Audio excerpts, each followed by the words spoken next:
Hello friends, welcome to Janas recipes. இன்றைக்கி நம்ம சேனலில் ஒரிஜினல் பால்கோவா வீட்டிலையே ரொம்ப டேஸ்ட்டாக, ரொம்ப சிம்பிளாக, ரொம்ப சட்டுன்னு எப்படி பண்ணுறதாங்க பார்க்க போகிறோம். பால்கோவா எல்லாருக்குமே ரொம்ப ரொம்ப ஃபேவரட்டாக இருக்கும். பேக்கரியில் எப்போவுமே கடையில் போய் வாங்கி சாப்பிடுவோம். ஆனால் நம்ம வீட்டிலே ரொம்ப குறைவான பொருட்களை வச்சு செய்ய முடியுமான்னு சொல்லி ஆச்சரியப்படுவீங்க. ரொம்ப ரொம்ப பெர்ஃபெக்டான மெத்தடில் நம்ம இந்த பால்கோவா செஞ்சுருக்கோம்.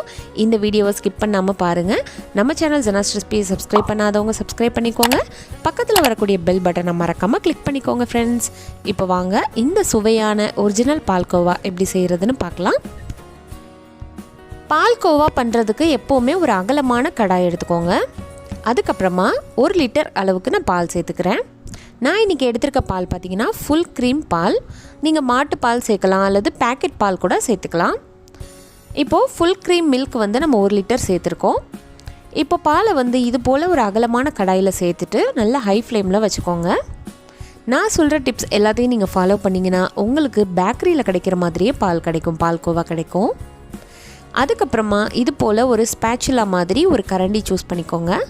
ஏன்னு சொன்னால் இந்த ஆடைகள்லாம் சைடில் படர்ந்து வரும். அதை எடுத்து விடுறதுக்கு இது ரொம்ப யூஸ்ஃபுல்லாக இருக்கும். இந்த பாலோடைய அந்த ஃபுல் க்ரீம் எல்லாமே அந்த ஆடையில் தான் இருக்கும். அது சைடில் படர நீங்கள் எடுத்து விட்டுக்கிட்டே இருக்கணும். இப்போது பால் ஒரு 5 நிமிஷத்துக்கு அப்புறமா நல்லா கொதிக்க ஆரம்பிச்சிருச்சு பாருங்கள். இது போல் நல்லா கொதித்து ஒரு 10லேருந்து 15 வாட்டி கொதித்து வரணும். கொதிக்கும்போது சிம்மில் வச்சுக்கோங்க. அதுக்கப்புறமா ஹையில் வச்சுக்கோங்க. ஏதாச்சும் வேலை பார்க்குறீங்க அப்படின்னா நீங்கள் லைட்டாக சிம்மில் கூட வச்சுட்டு போய் பார்த்துக்கலாம். அப்பப்போ கிண்டி விட்டுக்கிட்டே இருக்கலாம். உங்களுக்கு இந்த பால்கோவா செய்கிறதுக்கு கரெக்டாக எவ்வளோ டைமிங்கில் எந்தெந்த மாதிரி ஸ்டெப்லாம் செய்யணுங்கிறத நான் சொல்கிறேன். இப்போ சரியாக பார்த்தீங்கன்னா ஒரு 8 நிமிஷம் ஆயிடுச்சு.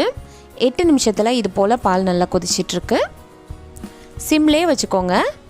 கொஞ்சம் நேரத்துக்கு அப்புறம் ஹையில் வச்சுக்கோங்க. இது மாதிரி மாற்றி மாற்றி செஞ்சுக்கிட்டே இருக்கணும். ரொம்ப நேரம் ஃபுல்லாக நீங்கள் கிண்டிக்கிட்டே தான் இருக்கணும், கிளறிக்கிட்டே தான் இருக்கணும் அப்படிங்கிற அவசியம் இல்லை. ஏற்கனவே நம்ம சேனலில் பால்கோவா ரெசிபி போட்டிருப்போம் ஒரு வருஷத்துக்கு முன்னாடி. அது பார்த்திங்கன்னா ரொம்ப ரொம்ப டேஸ்ட்டாக இருந்துச்சுன்னு நிறைய பேர் கமெண்ட் செக்ஷனில் சொல்லியிருந்தீங்க. இப்போ பாருங்கள், பால் ஒரு 15 நிமிஷமாக கொதிச்சிட்ருக்கு. இப்போது இந்த ஸ்டேஜில் பால் ஒரு அரைவாசி அளவுக்கு குறைஞ்சி வந்திருக்குது. 1 லிட்டர் பால் ஊற்றணும். இப்போ ஒரு 1/2 லிட்டராக மாறி இருக்கு பாருங்கள். அந்த ஆடை எல்லாமே சைடில் படர நான் எடுத்து விட்டுக்கிட்டே இருக்கிறனால நம்மளுக்கு கடாய் க்ளீனாக இருக்குது. அந்த ஆடையில் தான் அந்த பாலோடைய டேஸ்ட்டே இருக்குது. நீங்கள் அப்படியே படர விட்டுட்டிங்கன்னா ரொம்ப சூடு பட்டு இறுகி போயிடும். அப்புறம் உங்களுக்கு எடுக்கவே வராது. அதனால் ஃபஸ்ட்டே படரும்போது எடுத்து விட்டுக்கோங்க. இப்போ பால் நல்லா சுண்ட ஆரம்பிச்சிருச்சு. சரியாக பார்த்தீங்கன்னா ஒரு 15 நிமிஷம் ஆயிடுச்சு. இப்போ சரியாக டைம் பார்த்தீங்கன்னா ஒரு 18 நிமிஷம் ஆயிடுச்சு ஃப்ரெண்ட்ஸ். இப்போ நல்லாவே சுண்டி வர ஆரம்பிச்சிருச்சு பாருங்கள். இப்போது டைம் பார்த்தீங்கன்னா சரியாக ஒரு 20 நிமிஷம் ஆயிடுச்சு. 20 நிமிஷத்தில் நல்லா சுண்டி வந்திருக்குது. இப்போ இந்த ஸ்டேஜில் இந்த ஆடைகள் எல்லாமே கட்டி கட்டியாக பட ஆரம்பிச்சிரும். ஏன்னு சொன்னால் எல்லா ஆடையுமே ரொம்ப திக்காக மாறிக்கிட்டு இருக்குது. நம்ம படர்ந்துருக்கிற எல்லா ஆடைகளையும் உள்ளே எடுத்து விடுறதுனால அது இந்த மாதிரி கட்டி கட்டியாக இருக்கும். அதை இந்த மாதிரி ஒரு கரண்டியை வச்சு நல்லா அழுத்தி நல்லா மசிச்சு விட்டுருங்க. கட்டிகள் எதுவுமே வராத மாதிரி நல்லா மசிச்சு விட்டுக்கோங்க. அது ஆடை தான், அது ஒன்றும் பிரச்சனை இல்லை. இது போல் நல்லா கிளறிக்கிட்டே இருக்கும்போது அதுவும் நல்லா கரைஞ்சி வந்துடும், பால் கூட சேர்ந்து வந்துடும். இப்போ பால் நல்லா திக்கனிங்காக வந்துக்கிட்டு இருக்கு பாருங்கள்.